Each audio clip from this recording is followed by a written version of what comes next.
नमस्कार प्रिय विद्यार्थियों, जैसा कि हमने पिछले वीडियो में कक्षा 6 की जो हमारी इतिहास विषय की पुस्तक है उसका प्रथम अध्याय क्या, कब, कहाँ और कैसे पढ़ा था, उसका अध्ययन किया था। तो उस अध्याय के कुछ महत्वपूर्ण प्रश्न आपको यहाँ पर करा रहा हूँ। देखिए, प्रथम जो प्रश्न है, पहला प्रश्न है निम्नलिखित को सुमेलित करो। कल हमने उसमें पढ़ा था ना पिछले वीडियो में कि किस स्थान से हमको किस चीज़ के साक्ष्य मिले हैं, क्या, कब, कहाँ और कैसे, है ना। इसमें ये देखिए प्रथम है इसमें नर्मदा घाटी और इसके सामने लिखा हुआ है पहला बड़ा राज्य, यानी ये असुमेलित हुआ पड़ा है। ये क्या है? सुमेलित नहीं है। तो हमको ये जो दिए गए हैं इनको नीचे सुमेलित करके लिखना है। तो देखिए नर्मदा घाटी है, फिर मगध है, उसके बाद में गारो की पहाड़ियाँ हैं, सिंधु घाटी, सिंधु तथा सहायक नदियाँ, गंगा घाटी, है ना। तो इनका हमको सुमेल करना है, किसके साथ किसका मैच बैठता है, कौन किसके साथ सुमेलित होता है ना। ये यहाँ पर सुमेलित नहीं है, असुमेलित हुए हैं। तो देखिए नर्मदा घाटी है, ये सुमेलित किससे होती है? आखेट तथा संग्रहण से। यानी आखेट का और संग्रहण का जो कार्य है वो सबसे पहले कहाँ पर किया गया? नर्मदा घाटी के तट पर। ठीक है। अगला देखिए मगध। मगध यानी वर्तमान में जिसको क्या बोलते हैं? बिहार। क्या बोलते हैं? बिहार। तो मगध है, ये क्या था? पहला बड़ा राज्य। क्या था? पहला बड़ा राज्य। उसके बाद में देखिए गारो की पहाड़ियाँ, हमने पढ़ा था, है ना। गारो की पहाड़ियाँ, यहाँ पर क्या हुआ था? आरंभिक कृषि, यानी यहाँ से कृषि के साक्ष्य मिले हैं। सर्वप्रथम कृषि के साक्ष्य हमको कहाँ से मिले? गारो की पहाड़ियों से, है ना। उसके आगे देखिए सिंधु तथा सहायक नदियाँ, है ना। इसका सुमेलित किससे होता है? प्रथम नगर। यानी प्रथम नगर के साक्ष्य कहाँ से मिले हैं? सिंधु तथा सहायक नदियों के तट से। ठीक है। उसके बाद में आता है गंगा घाटी। क्या आता है? गंगा घाटी। यह है लगभग 2500 वर्ष पूर्व के नगर। गंगा घाटी के वहाँ से हमको क्या मिले हैं? लगभग 2500 वर्ष पूर्व के, यानी 2500 वर्ष से भी अधिक पुराने नगरों के अवशेष वहाँ पर हमको मिले हैं। तो ये आपके हुआ पहला प्रश्न। इससे आगे देखिए नंबर 2, पांडुलिपियों तथा अभिलेखों में एक प्रमुख अंतर बताओ। पांडुलिपि और अभिलेखों में एक अंतर हमको बताना है। पांडुलिपि कल हमने पढ़ा था, जो हाथ से लिपियाँ उस समय लिखी गई प्राचीन काल में, उनको क्या कहा गया? पांडुलिपि, है ना। तो इसका उत्तर हम देखते हैं। पांडुलिपियाँ हाथ से तैयार ताड़पत्रों अथवा हिमालय क्षेत्र में उगने वाले भुर्ज नामक पेड़ की छाल से तैयार भोजपत्र पर लिखी जाती थी। आगे बात समझ में? ये समझाना चाह रहा है कि पांडुलिपि क्या है। तो देखिए पांडुलिपियाँ हाथ से तैयार, यानी हाथ से लिखी हुई, है ना, हाथ से तैयार की गई हस्तलिखित जिनको हम बोलते हैं, ताड़पत्रों यानी बड़े बड़े वृक्षों के पत्तों पर, है ना, अथवा हिमालय क्षेत्र में उगने वाले भुर्ज नामक पेड़। ये हिमालय के क्षेत्र में एक विशेष प्रकार का एक वृक्ष है, वो हिमालय क्षेत्र में उगता है। उसकी जो छाल होती है, छाल यानी जिसको हम एक तरह से बक्कल जिसको बोलते हैं गांव की भाषा में, ना, छाल जो होती है ना, उसको पेड़ की छाल से तैयार भोजपत्र पर लिखी जाती थी। यानी छाल को उसको चौकोर टुकड़ों में काट करके उस पर कुछ लिखाई हाथ से की जाती थी, तो वो क्या थी? पांडुलिपियाँ। जबकि ऐसे लेख जो पत्थरों अथवा धातु जैसी अपेक्षाकृत कठोर सतहों पर लिखे मिलते हैं, ये हमने पढ़ा था कि अभिलेख की एक शर्त होती है कि सतह कैसी होनी चाहिए? कठोर। अभिलेख लिखने की एक शर्त है, और शर्त क्या है?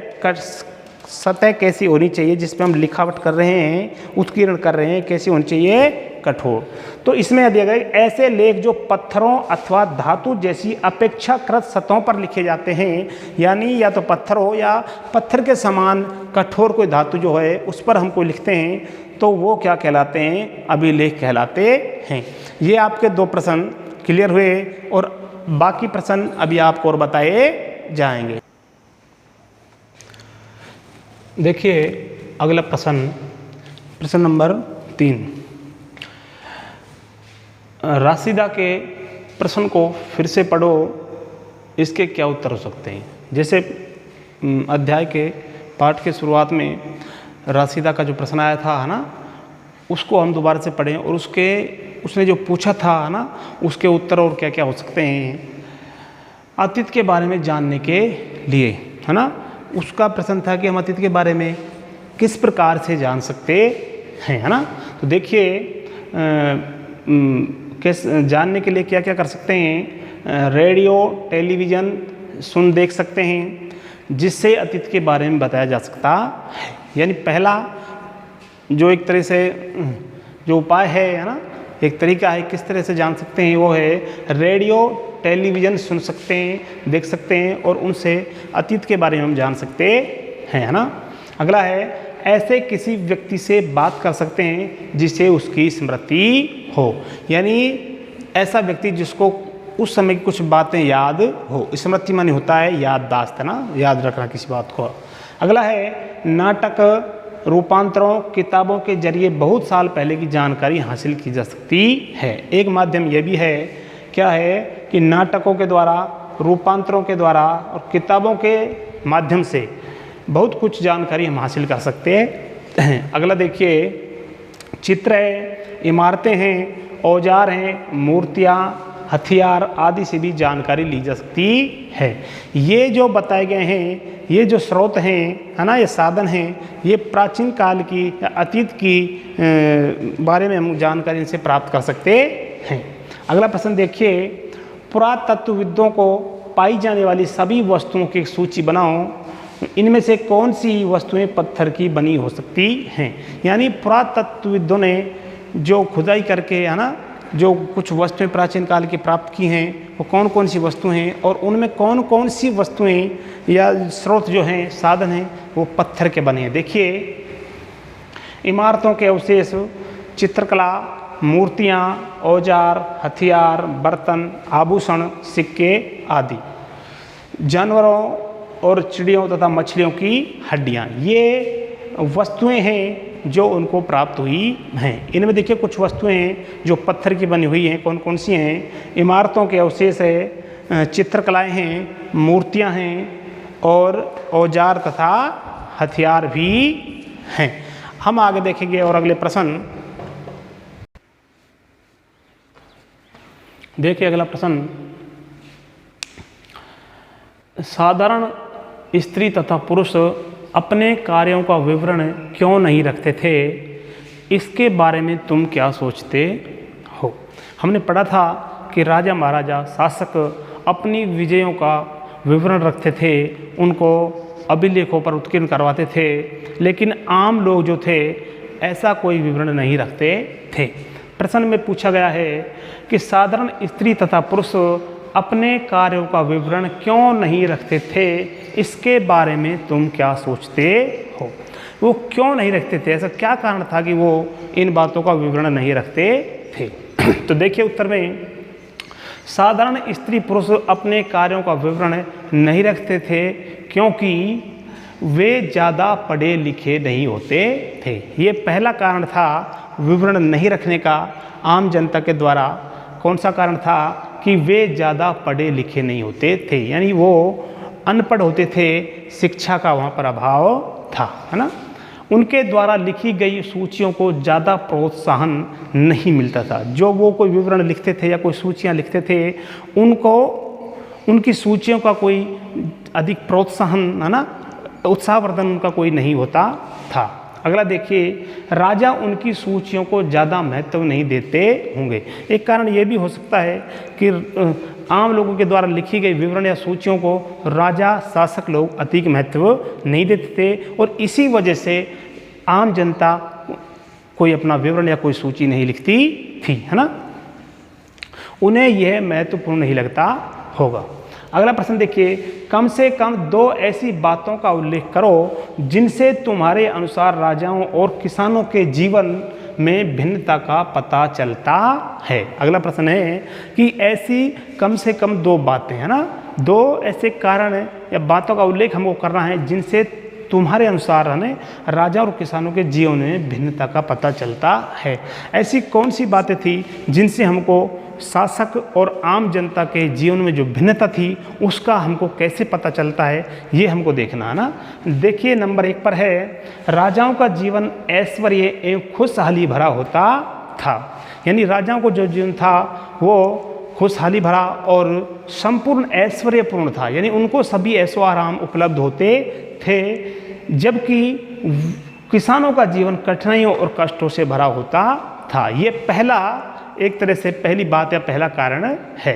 दूसरा है, सभी राजा अपने कार्यों का विवरण रखते थे। किसी भी भवन निर्माण का है या कोई लड़ाई की विजय का है, ऐसी बातों का वो विवरण रखते थे, लेकिन किसानों के पास अपने कार्यों का कोई विवरण नहीं होता था और वो ना ही वो रखते थे, ना तो वो रखना भी नहीं चाहते थे क्योंकि उनको कोई प्रोत्साहन नहीं मिलता था, है ना। अगला प्रश्न देखना है हमको कि शिल्पकार शब्द का पता लगाइए कि शिल्पकार, है ना। आज प्रचलित कम से कम 5 भिन्न भिन्न शिल्पों की सूची बनाइए, वर्तमान में क्या क्या चल रहे हैं और ये क्या ये शिल्पकार, यानी ये जो शिल्पकार थे, हाँ शिल्पकार यानी मूर्ति बनाना या कोई भवन निर्माण की कला करना, वो शिल्पकार होते हैं। इनमें देखिए क्या पूछ रहा है कि या वो स्त्री होती थी या वो पुरुष होते थे या स्त्री और पुरुष दोनों होते थे, इस बात का हमको पता लगाना।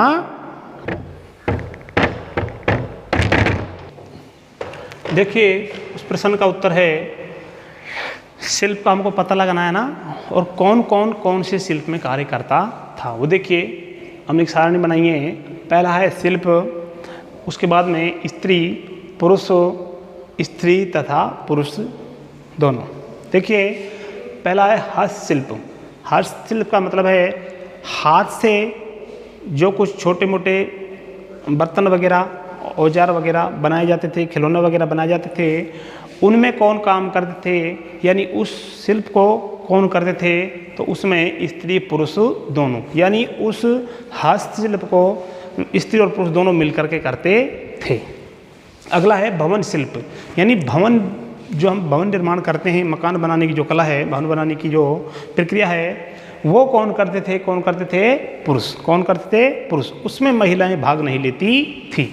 अगला है मूर्ति शिल्प, यानी मूर्ति कला, है ना।